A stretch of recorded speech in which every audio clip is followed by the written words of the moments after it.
अच्छा जी, हमने home tab पढ़ लिया, फाइल भी पढ़ ली है, जनरल एमसीक्यूज भी हमने कर लिए हैं। हम इंसर्ट पर आते हैं। इंसर्ट पर देखें जी, सबसे पहले यहाँ पर टेबल्स का ग्रुप है, फिर इलिस्ट्रेशन का ग्रुप है, एप्स का ग्रुप है, चार्ट्स का ग्रुप है जी, यहाँ से कई एमसीक्यूज आते हैं। फिर रिपोर्ट्स का भी एक ग्रुप है, सर्चिस का है, नहीं सॉरी, इसको कहते हैं स्पार्क, स्पार्काइंस या इस तरह का कुछ, फिल्टर्स हैं, लिंक्स हैं, टेक्स्ट है और सिंबल्स हैं। सिंबल्स भी इंसर्ट ग्रुप में है। आपको खुद अंदाजा हो जाएगा कि भाई ये चार्ट्स हैं, सिंबल्स हैं, मुख्तलिफ चीज़ें हैं पिक्चर्स के बारे में, तो ये इंसर्ट में ही हो सकती हैं, इसका आपको अंदाजा हो जाएगा। बाकी टेबल से, इलिस्ट्रेशन, ऐप से, यहाँ से कोई क्वेश्चन नहीं आता। चार्ट से देखते हैं जी। अगर आपने कोई भी चार्ट बनाना हो, MS एक्सेल की शीट पे चार्ट बनाना हो, आप सिंपल F11 प्रेस करें, चार्ट बन जाएगा।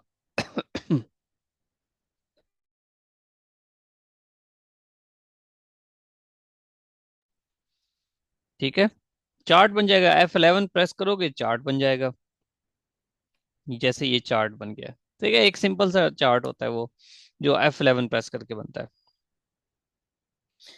नेक्स्ट ये क्वेश्चन देखें जी, which of the following menu items is use to create a chart. अगर आपने मैन्युअली चार्ट क्रिएट करना है तो आप इंसर्ट में जाओगे, इंसर्ट में चार्ट का ऑप्शन होगा, बहुत सारे चार्ट्स निकल आएंगे, जिस तरह भी आपको दिखाया पिछली स्लाइड में। यहाँ पर देखें, ये चार्ट का ग्रुप है, चार्ट देखें कितने सारे चार्ट्स बने हुए हैं, तो आप चार्ट बना सकते हो, ऐड कर सकते हो। ठीक है, डायरेक्ट चार्ट बनाना तो F11 प्रेस कर दो, एक सिंपल सा चार्ट बन के आ जाएगा। Graphical representation of data is called. जो ग्राफिकल रिप्रेजेंटेशन है डाटा की, वो क्या कहलाती है? पाई चार्ट, ठीक है, scattered plot, line chart, bar chart. पहली बात तो ये है कि चार्ट होता क्या है। चार्ट कहते हैं कि graphical representation of data, data को ग्राफिक की फॉर्म में शेयर करना, ग्राफिकल शक्ल में, उसको हम कहते हैं चार्ट। ठीक है, चार्ट एक ग्राफिकल रिप्रेजेंटेशन ऑफ डाटा है। तो इसका बुक में आंसर किया हुआ पाई चार्ट। पाई चार्ट, ये पाई चार्ट बना हुआ है। ठीक है, पाई एक सिक्का, तो ये गोल होता है चौके, सिक्का बना हुआ है। तो पाई चार्ट इसका आंसर किया हुआ बुक में, ज्यादातर बुक में। जबकि इसका स्कैटर प्लॉट हो गया, लाइन चार्ट, बार चार्ट, ये सब के सब चार्ट्स की ही किस्में हैं। ठीक है, इन सब में ये डिफरेंट चार्ट के टाइप्स हैं, scatter plot, line chart, bar chart, pie chart, ये सब के सब चार्ट्स की किस्में। तो इसका कोई आंसर बजाय फिलहाल मैं रिकमेंड नहीं कर सकता। क्यों? क्योंकि एक ही मरतबा ये क्वेश्चन आया है, हो सकता है इस क्वेश्चन में ही कोई गलती हो, इसके ऑप्शंस में कोई गलती हो। तो आप भी इस चीज़ का ध्यान रखना। आप इसको सर्च भी कर सकते हो, मजीद भी सर्च कर सकते हो अपने हिसाब से कि भाई इसको कौन सा आंसर ठीक रहेगा। ठीक है, बार चार्ट देखें, जब भी आपने मुख्तलिफ चीज़ों को कंपैरिजन करना हो तो बार चार्ट यूज किया जाता है। ठीक है, आपने स्कैटर प्लॉट देखें, जब रिलेशनशिप जाहिर करनी हो तो स्कैटर चार्ट यूज किए जाते हैं। फिर लाइन चार्ट कब यूज किए जाते हैं? जब ट्रेंड्स देखने हो। ठीक है, ट्रेंड्स देखने के लिए, तो इस तरह से ये हैं। In MS Excel the chart wizard, chart wizard क्या होता है जी? कैन प्लेस अ चार्ट, एक चार्ट को प्लेस कर सकता है on a new chart sheet. एक नई चार्ट शीट बनाएंगे, चार्ट विजर्ड की मदद से हम वहां प्लेस कर सकते हैं, or on any sheet in the workbook. एक देखें जी, ये हमारा एक्सेल है, ठीक है, ये शीट नंबर 1, ये शीट नंबर 2, नीचे आती है ना शीट नंबर 3। मैंने कोई भी एक यहाँ पर कोई शीट बना ली है, यहाँ पर इस शीट बना ली है। Can place a chart on a new chart sheet or any sheet in the workbook. मैंने ये वाली शीट ओपन की हुई है, शीट नंबर 1, मैंने एक चार्ट बनाया है। मैं क्या करता हूँ, चार्ट विजार्ड की मदद से इस सेम चार्ट शीट नंबर 2 पे ले जाता हूँ। आपको कॉपी पेस्ट करने की जरूरत नहीं है, आप वहां से लिंक कर देते हो। Can place a chart on a new chart sheet, new chart sheet पे प्लेस करना है, चार्ट विजिट कहलाता है। कैसे होगा? आप इंसर्ट में जाओगे, इंसर्ट में यहाँ पर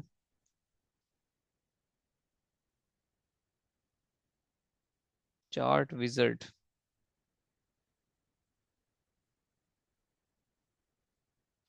और इंसर्ट में ना एक चार्ट विजार्ड का ऑप्शन आता है जिसमें आप एक चार्ट को दूसरे चार्ट पे शिफ्ट कर सकते हो, इस तरह का कुछ होता है। ठीक है, फिर रिपोर्ट्स हैं, स्पार्क लाइंस हैं। स्पार्क लाइंस क्या होते हैं? ये छोटे पैरग ये छोटे चार्ट्स होते हैं जो एक सेल के अंदर आ जाते हैं, सिंगल सेल चार्ट समझ लें इनको। स्पार्क लाइंस ये कभी पूछा नहीं गया लेकिन पूछ सकता है। ठीक है, मिसाल के तौर पे ideal for showing patterns like sales increase, sale increase हो रही है economic cycles without using a large chart. एक बड़े चार्ट बनाने के बजाय आप छोटे चार्ट पे स्पार्क लाइंस यानी कि छोटे छोटे से ग्राफ बना देते हो एक सेल में। फिर फिल्टर्स, लिंक्स, टेक्स्ट सिंबल वगैरह नहीं है, इस पे से कोई क्वेश्चन नहीं आता। पेज लेआउट पे आ जाएं, इस पे भी कोई खास क्वेश्चन नहीं आता। देखें, arrange, sheet option, scale to fit, page setup, themes नहीं। फार्मूला पे आ जाएं। अच्छा, यहाँ से फिर आप चलें, एक नज़र वैसे देख लेते हैं। ये जो हम आते हैं ना पेज लेआउट में, पेज लेआउट में आपके पास बल्कि नोट्स मैंने शेयर किए में, आपने इनके ग्रुप्स वगैरह लाजमी देख लेने कि यहाँ पर क्या क्या ऑप्शंस हैं। नेक्स्ट आ जाते हैं फार्मूला। फार्मूला से रिलेटेड बहुत सारे क्वेश्चंस आते हैं। ठीक है, इससे आगे बढ़ने से पहले हम एक्सेल को थोड़ा विजिट करते हैं।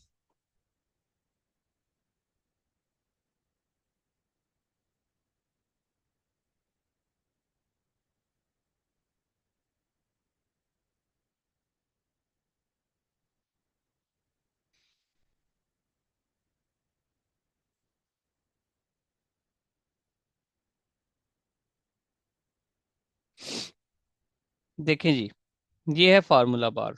अब इस फार्मूला बार में आपको पहले इंसर्ट, पहले मैं कुछ एक मिनट वैल्यू लिख लेता हूँ।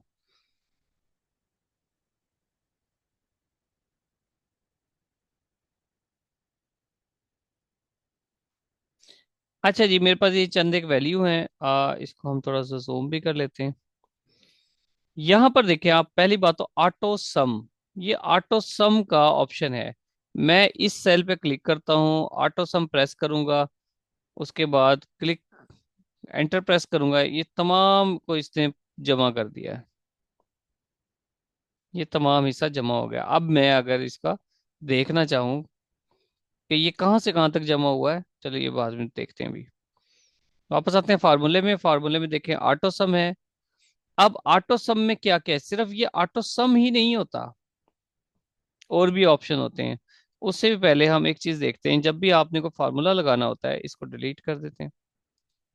जब भी आपने को फार्मूला लगाना है, मिसाल के तौर पे इन सबको आपने प्लस करना है, आप बराबर का निशान डालोगे। आपने क्या प्लस करना है? 45 जमा कर लिया, 46 जमा कर लिया, फिर 47, फिर प्लस, फिर 58, फिर प्लस, फिर 58, बस। मैं एंटर प्रेस करूंगा, 296 सबके सब जमा हो गए। कैसे जमा हुए? आपने इक्वल का सिंबल लगाया था। इक्वल का सिंबल लगाते ही फार्मूला शुरू हो जाता है। तो फार्मूले के लिए इक्वल का सिंबल जरूरी है। अब बात यह है कि चलो ये चार पांच थे, ये तो मैंने ऐड कर लिए। अब ये तो अगर 100 रकमें हो, 100 इस तरह से हो, फिर तो हम फंस गए। हम तो इसको जमा करने में ही लगे रहेंगे, प्रेस करने में लगे रहेंगे। ये तो फिर अच्छी बात नहीं है। ठीक है, 1000 भी हो सकती हैं। तो इसका बड़ा आसान सा तरीका क्या, यहाँ पे रखो इसको, इक्वल का सिंबल डालो, ध्यान से देखना। इक्वल का सिंबल डाला मैंने, मैं इसको करना क्या चाह रहा हूँ, जमा। तो मैं अपने हाथ से इधर लिखूंगा सम, SUM सम। ठीक है, सम लिख दिया। अच्छा, यहाँ पे आ गया हैश टैग नेम और सवालिया निशान। इसका मतलब मुझसे कोई ना कोई गलती हुई है। ये मैंने रकमें तो डाली थी ना, दोबारा देखते हैं। इक्वल का साइन डाला, SUM सम लिखा। अब ध्यान से समझना, सम के बाद मैं लगाऊंगा एक ब्रैकेट। ब्रैकेट के बाद मैंने ये इस रो में, इस कॉलम में कहाँ से कहाँ जमा करना है, 45 से लेकर 90 तक। मैं 45 को क्लिक करूंगा। जैसे ही 45 को क्लिक करूंगा, यहाँ पर क्या आ जाएगा, सेल का reference, C3 is a cell reference. यहाँ पे लगाऊंगा मैं कॉलन। मैं इसको कहूंगा कि भाई C3 से लेकर या 90 कौन सा है, C7। उसको फिर ब्रैकेट क्लोज कर दूंगा, देन एंटर प्रेस करूंगा, 296 आ जाएगा।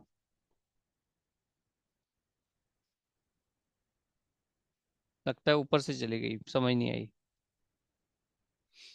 दोबारा से रखें दोबारा। जब हम मैनुअली, वैसे अगर एक एक करना हो हमने, इक्वल का साइन डालें, बिल्कुल ये जो फार्मूला बार में आप साइन देख रहे हो, इक्वल का निशान डाला, C3 C4 C5 सबको जमा जमा करते चले गए। दूसरा तरीका क्या होता है, इक्वल का निशान डाला, सम डाला, और फिर एक सेल और आखिरी सेल। आ गई समझ, चलो शुक्र है। और क्या है हमारे पास फार्मूले में, पहले ऑटो सम में ही देखते हैं कि सिर्फ ये नहीं कि आप इसको जमा ही कर सकते हो, मैं इसको जमा के अलावा भी इस ऑटो सम में और भी हम बहुत कुछ कर सकते हैं। क्या कर सकते हैं जी, इस रो के बिल्कुल आखिरी सेल में क्लिक किया हमने, ऑटो सम किया, ऑटो सम में लिखा हुआ है एवरेज निकाल दो सबका, एंटर प्रेस करो, 59.2 एवरेज आ गया। फार्मूला लगाने की जरूरत ही नहीं। फिर हम कहते हैं कि इसमें से मैक्सिमम वैल्यू कौन सी है वो निकाल दो, वो कहेगा 90। ये 90 आ गया। तो ये सारे इस तरह से फंक्शंस हैं। कोई फाइनेंशियल चीजें ये इसमें फार्मूले ऐड किए हुए हैं, क्योंकि हम इसको इतना यूज तो नहीं करते प्रैक्टिकली, तो इस बार सरफेस लेवल का नॉलेज है। यहाँ पे sum, average, if function, maximum, minimum वगैरह वगैरह सारे इधर होते हैं। फिर लॉजिकल देखें, इफ फंक्शन, फॉल्स, नॉट, पता नहीं क्या, ये बहुत बड़ा एक समंदर है। Look up and references, hyper horizontal lookup, vertical lookup, column वगैरह वगैरह, इस तरह से ये होते हैं।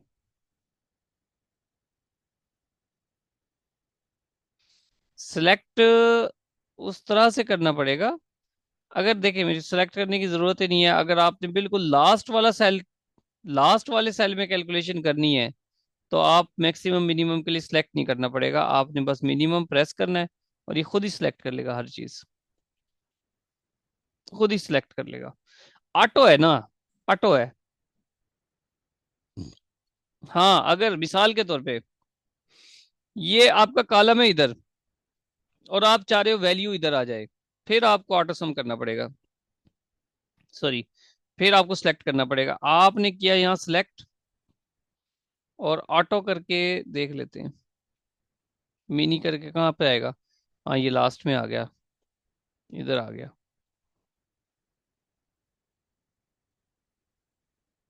फिर देखते हैं, इसको सिलेक्ट किया और इसको हम कहेंगे मैक्सिमम निकाल दे, तो ये इधर आ गया थर्ड में, इस तरह भी निकाल देता है। ठीक है जी, डेट एंड टाइम देखें, ये भी यहीं पर है। डेट एंड टाइम किस तरह का होना चाहिए, किस तरह नहीं होना चाहिए, सारे इधर हैं।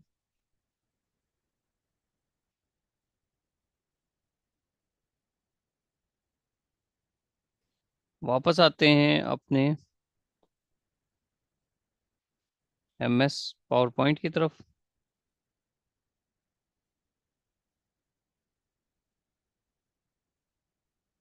अब आपको उम्मीद है समझ आते चला जाएगा। हमने फार्मूला बार देख लिया ना, यहाँ से इसको हमने डिटेल से देख लिया। Formula in Excel starts with equal sign, बताने की जरूरत ही नहीं है।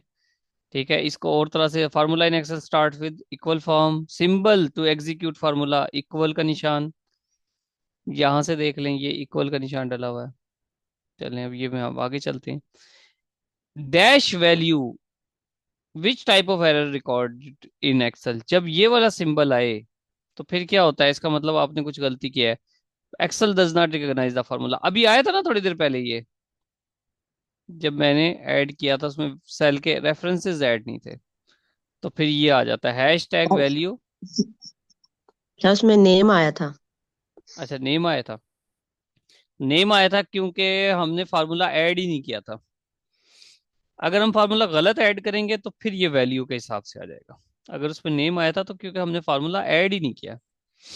अगर हम फार्मूला जैसे ही ऐड करेंगे ना और गलत ऐड कर देंगे तो फिर ये इस तरह से आ जाएगा। ये देखें यहाँ पर, ये वाला ये सीन देखें, इसमें क्या गलती है मुझे कोई बताएगा, ये क्या गलती है इस फार्मूले में।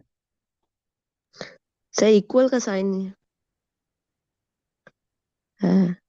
इक्वल का साइन, हाँ हो सकता है। मुझे लगता है कि ये ब्रैकेट भी गलत है ना, क्योंकि ब्रैकेट वो स्मॉल वाली ब्रैकेट होती है। ये ब्रैकेट है मिड दरमियान वाली।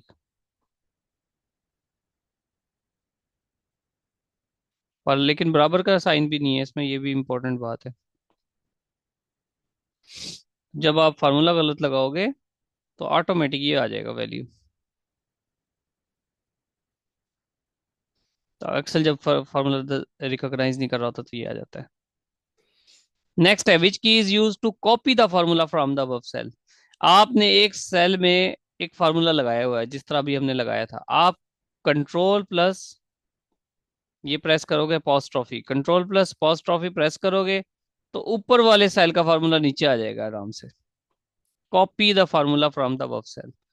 आपको और लंबे चक्रों में पढ़ने की जरूरत ही नहीं है। सिंपल नीचे वाले सेल पे क्लिक करो, कंट्रोल प्लस अपॉस्ट्रोफी, कॉपी हो जाएगा formula. In MS Excel which function automatically total a column और रो वैल्यूज। रो वैल्यू की ऑटोमेटिक कौन करता है जी? सम। ऑटोमेटिकली क्या करना है उसने? विच फंक्शन ऑटोमेटिकली टोटल करना है, यानी कि ऐड करना।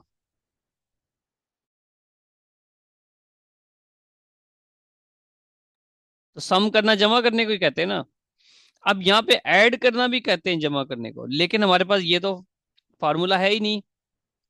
हमारे पास फार्मूला सम का, हमारे पास एवीजी का भी नहीं है। एवरेज पूरा लिखा होता है जब लिखा होता है तो। टोटल का भी नहीं है, हमारे पास वर्ड ही सम है। SUM, sum. Which command is use to add data? Sum. Which one is incorrect? हाँ भी बताएं, इनमें से इनकरेक्ट कौन सा है?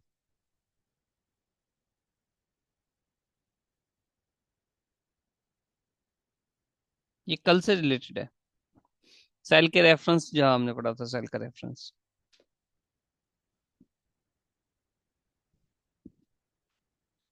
B1 प्लस B2, ठीक है। B1 plus B2। बी हमारा कॉलम है, ठीक है, और वन हमारी और टू रो है। इस तरह B1 A7, ये भी ठीक है, लेकिन ये जो सिर्फ नंबर आ गए तो ये गलत है। सिर्फ नंबर नहीं आ सकता, हमें रो का नंबर दे दिया ना, कॉलम को भी तो देना है। To add two cells A1 and A2 cells हैं, उन्हें हमने ऐड करना है। तो किस तरह से ऐड करेंगे? बहुत आसान है जी, इक्वल का साइन डालें, A1 लिखें, जमा A2 लिख दें, जमा A2। ऐड गलत, ऐड क्या होता है? टूगेदर गलत, प्लस गलत, ठीक है। इसमें बराबर का निशान डालें, A1 जमा A2 कर दें बस।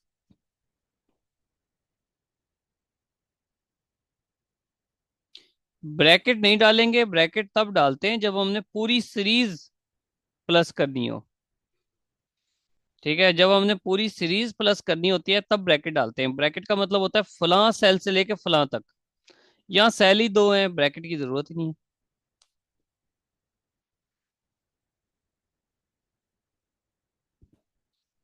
सेल दो से ज्यादा भी हो जाए फिर भी ब्रैकेट की जरूरत नहीं है। आपको मैं दोबारा करके दिखाता हूँ। ये मैंने अभी करके दिखाया नहीं था? देखें, देखें, आपके पास एक वैल्यू है 7, एक है 8, एक है 9, एक है 4।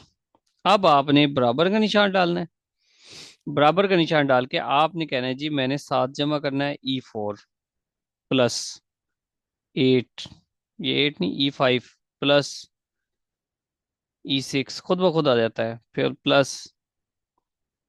ये सारे आपने मैन्युअली ऐड किए हैं, ठीक है, हाथ से टिक करते रहे हैं। एंटर प्रेस करोगे जमा हो जाएगा। एक तरीका क्या है, दूसरा एक तो ये हो गया। दूसरा ये है, बहुत ज्यादा वैल्यू हो आप इक्वल का साइन डालें, सम लिखें, ब्रैकेट डालें। अब आपने कहा कि भाई मुझे 7 यानी कि E4, दरमियान में डालोगे कॉलन, कॉलन से फिर इधर तक क्लिक कर दोगे, A4 तक कर दोगे क्लिक, ब्रैकेट क्लोज करो, एंटर प्रेस करो, जवाब आ जाएगा। ये भी तरीका है। समझ आ गया?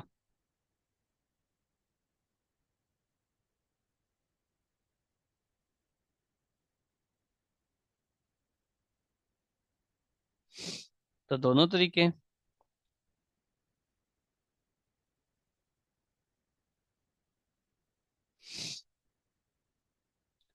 ये देखें, बस ये अब मैंने दिखाई दिया आपको। इसी तरह बराबर का निशान डाल के आप ये भी तकसीम भी कर सकते हैं। ये भी मैंने बता दिया, C4 C5 C6 इस तरह जमा कर सकते हैं। Dash is use to tell Excel to include all cell between two end point cell reference. हाँ भाई, आसान हो गया ना सेमी कॉलन। वो कह रहा है कि to tell Excel to include all cell between two end point. ये एक पूरा कॉलम है, एक ये एंड पॉइंट है, एक ये एंड पॉइंट है। हमने क्या करना है, इधर से लेके इधर तक जमा करना है। तो दरमियान में क्या डालते हैं, कॉलन। ऐसे ही डालता है ना, डाला था ना हमने। तो हमने कॉलन डाल दिया, यहाँ देखें, बराबर का निशान सम B3:B5। Very simple. The auto some feature, auto सम खुद ब खुद कैसे ऑटोमेटिकली ऐड कर देता है रेंज ऑफ सेल्स को। आपने जस्ट क्लिक करना होता है, वो खुद ब खुद ऐड कर देता है। आपको ना ब्रैकेट लगाने की जरूरत, ना इक्वल लगाने की जरूरत, कुछ भी लगाने की जरूरत नहीं है। The dash function in Excel returns the highest value. कौन सा है जो हाईएस्ट वैल्यू निकाल देता है? कौन सा फंक्शन है जी? मैक्स। अभी निकाला था हमने। मैक्सिमम भी निकाल सकता है, मिनिमम भी निकाल सकता है। हाईएस्ट वैल्यू निकालने के लिए मैक्स लेकर आओ, MAX ब्रैकेट, वो खुद निकाल देगा।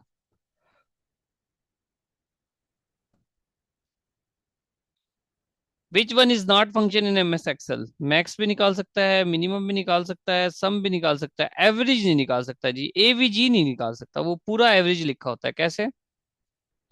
जैसे यहाँ पे लिखा हुआ है, एवरेज पूरा लिखा हुआ है। AVG को जी नहीं है, ऑप्शन ही नहीं है AVG का। PMT, जब आप ये इसमें फाइनेंशियल वाले ग्रुप में जाते हो ना, ये financial, which function can be use to calculate the monthly mortgage payment. Monthly mortgage payment निकालनी है, तो आप पेमेंट में चले जाते हो, बस पेमेंट वाला फॉर्मूला लगा देते हो, जिसमें आप रेट है टोटल, और टोटल उस पर डिवाइड कर दिया, जिस पे भी आपने करना है, ये खुद ब खुद फार्मूला लग जाता है।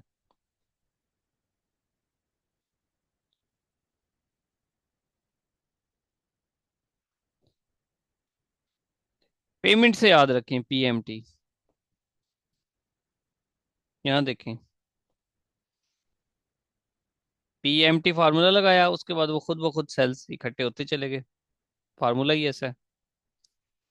The default style for new date, जब भी आप नई डेट डालते हैं तो वो नई डेट का डिफॉल्ट स्टाइल नॉर्मल होता है।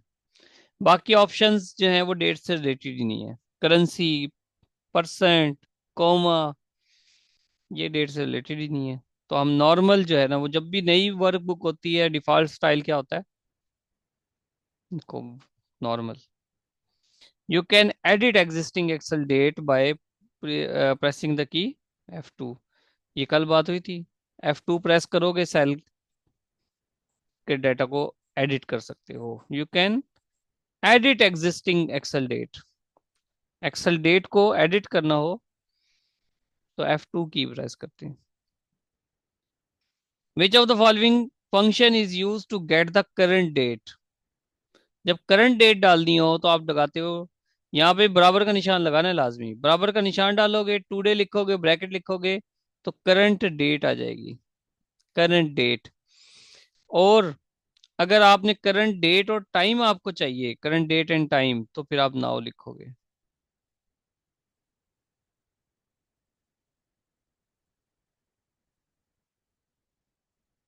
नाउ, अच्छा नाउ को भी वैसे नहीं लिखना, ब्रैकेट डाल के लिखना है। Is use to show current date and time.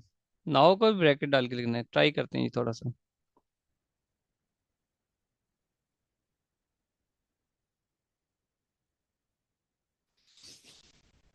Very simple है जी, इक्वल का निशान डालो, टू डे डालो, ब्रैकेट भी डालो, एंटर प्रेस करो, डेट आ गया। आज क्या डेट है?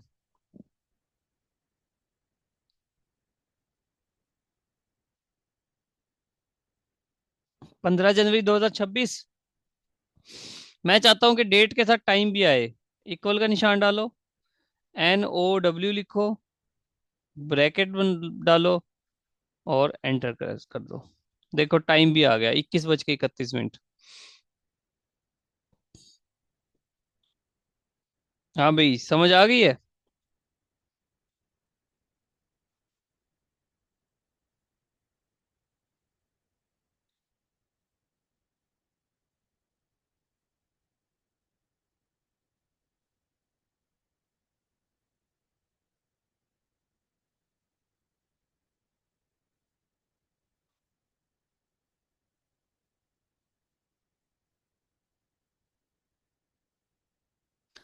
कितना टाइम रहता है जी? बस होने वाली है, हो जाएगी, हो ही जानी है एंड।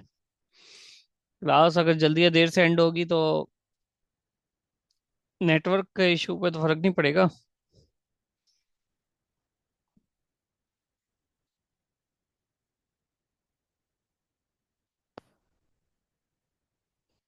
ये मैंने बता दिया। नेक्स्ट है जी, which of these keys are used in MS Excel to insert the current time. जब करंट टाइम इंसर्ट करना हो, सिर्फ टाइम, तो ये शॉर्टकट की, कंट्रोल शिफ्ट और सेमी कॉलन, कंट्रोल शिफ्ट और सेमी कॉलन प्रेस करना इंसर्ट करंट टाइम के लिए। अच्छा, ये बड़ी मजेदार बात है, देखें ध्यान से। आठ, अब हमने डेट डालनी है एक्सेल में। आप क्या करते हो? आपने डालना है जनाब, अगस्त, 8 तारीख 9वें महीने की। आप 8/9 लिखते हो एक्सेल में, कोई फॉर्मूला नहीं लगाना, देन इट शोज डेट, वो डेट बन जाती है।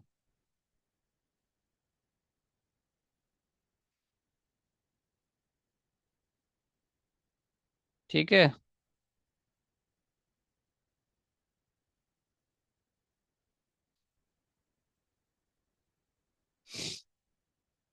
देखें, आप यहाँ ऐसे रैंडम डाल देते हैं, 7/9,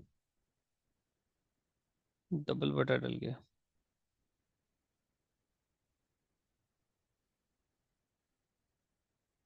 क्या बन गया? 9 जुलाई।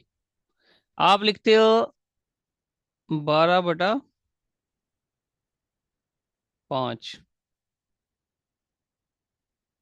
5 दिसंबर बन गया।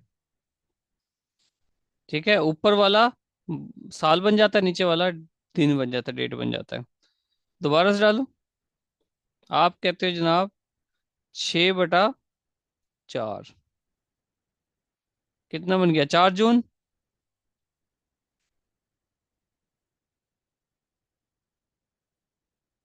4 जून, ध्यान से देखें, मैंने क्या लिखा था? मैंने लिखा था 6/4। अब ये कोई फ्रैक्शन भी तो हो सकती है ना, ये कोई फ्रैक्शन भी तो हो सकती है, जरूरी तो नहीं कि 4 जून हो। बहरहाल हम इसमें क्या करते हैं, 4 जून।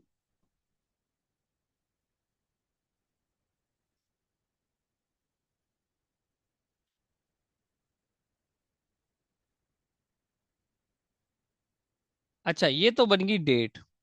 अब मैंने लिखना है 4/6 या 6/4, लेकिन मैं इसको बनाना चाह रहा हूँ इक्वेशन, या मैं चाह रहा हूँ कि ये, सॉरी, क्या कहते हैं इसको, फ्रैक्शन, फ्रैक्शन। ये फ्रैक्शन रहे, यानी कि 4/6 रहे, 4 जून ना बने। फिर क्या करूंगा? एंटर प्रेस करके थोड़ी स्पेस दूंगा, अब करूंगा 4/6। अब ठीक है, ये फ्रैक्शन बन गई 4/6 की। स्पेस देके ध्यान से देखो, स्पेस दी है मैंने, स्पेस दी है, स्पेस, स्पेस दे के 4/6 बन जाएगा।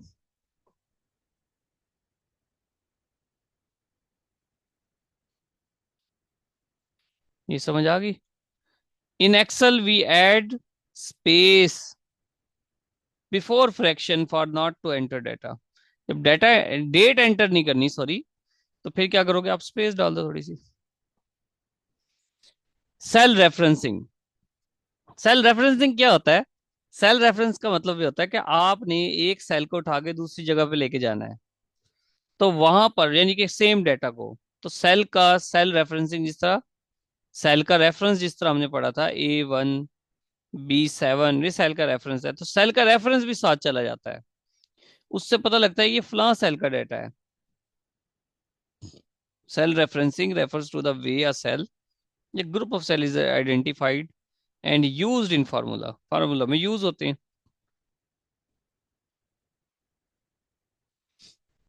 ठीक है, MS एक्सेल वगैरह में। तो ये कॉलम का लेटर और रो का नंबर ये साथ साथ जाते हैं। ये तीन तरह की होती है। एक होती है रिलेटिव रेफरेंसिंग, एक है एब्सोल्यूट, एक है मिक्स्ड। रिलेटिव, एब्सोल्यूट और मिक्स। रिलेटिव क्या होती है? जब जैसे ही आप एक सेल का कंटेंट को कहीं और लेके जाते हो वो चेंज हो जाता है। मिसाल के तौर पे ये ऑटोमेटिक चेंज होता है। A1 और B1, हमारे पास एक सेल है A1 और B1, वो क्या बन जाता है A2 B2 1 कॉपी। जब कॉपी करके दूसरी शीट के दूसरे सेल में लेके जाएंगे तो जो A2 B2 बन जाएगा, सारा चेंज हो जाएगा। ठीक है, इसको कहते हैं रिलेटिव। यानी कि रिश्तेदारों को गया, अपनी शक्ल बिगाड़ के ले आया। Relative cell referencing. यहां से देखें, G2 #H2। अच्छा, अब यहाँ पे इसको यहीं के थोड़ा सा समझ लें, एक पिक्चर आई गई है तो। रिलेटिव हमें समझ आ गया कि भाई हम रिलेटिव्स के जाएंगे, सेल का रेफरेंस हमारा इंटैक्ट रहेगा, सेम रहेगा। लेकिन जब हम एब्सोल्यूट में जाते हैं,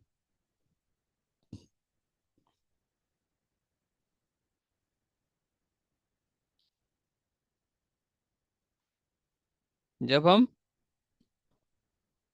एब्सोल्यूट में जाते हैं तो यहाँ डॉलर का ऑप्शन लगा देते हैं। डॉलर का ऑप्शन लगा देते हैं। जब डॉलर का ऑप्शन लगाते हैं तो सेल का जो रेफरेंस है वो सेम रहता है, फिर बदलता नहीं है। ये A1 नहीं बदलेगा, जहां मर्जी ले जाओ इसको। ठीक है, मिक्स में भी मिक्स ही होती है। छोड़ो इसको, इसको छोड़ो। ठीक है, वो मैंने पीछे एग्जांपल्स दे दी है ना, ये यहीं से है। अब इसके क्वेश्चंस देखें, अब उम्मीद है आपको समझ आएगी।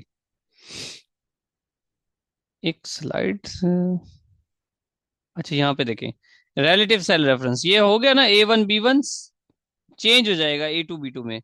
एब्सोल्यूट सेल रेफरेंस में क्या होता है? ये फिक्स रहता है जब भी कॉपी हो, used when a constant value is needed. यहाँ पर हमें डॉलर का ऑप्शन लगा के सिंबल और फिर उसको लेके जाना होता है। मिक्स में क्या होता है? A1 भी है और डॉलर भी है।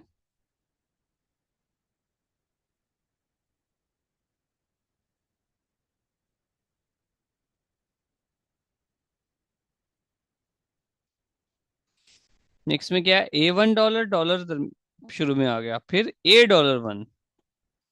ठीक है, A$1, ये एब्सोल्यूट सेल रेफरेंसिंग है।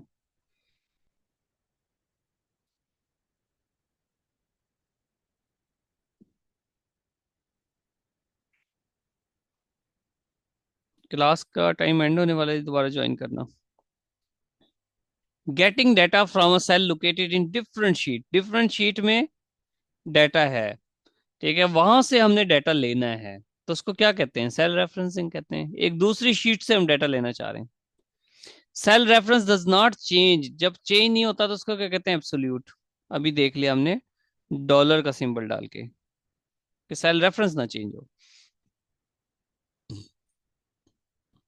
इन Excel, if you want reference a cell in the same column में रेफरेंस चाहिए, but a different row different हो, कॉलम सेम हो। रो ऑन अनदर शीट भी दूसरी है, तो रेफरेंस कौन सा चलेगा? एब्सोल्यूट। किसी दूसरी शीट पे दूसरे कॉलम पे हम लेना चाहते हैं, सेम कॉलम है लेकिन रो डिफरेंट है,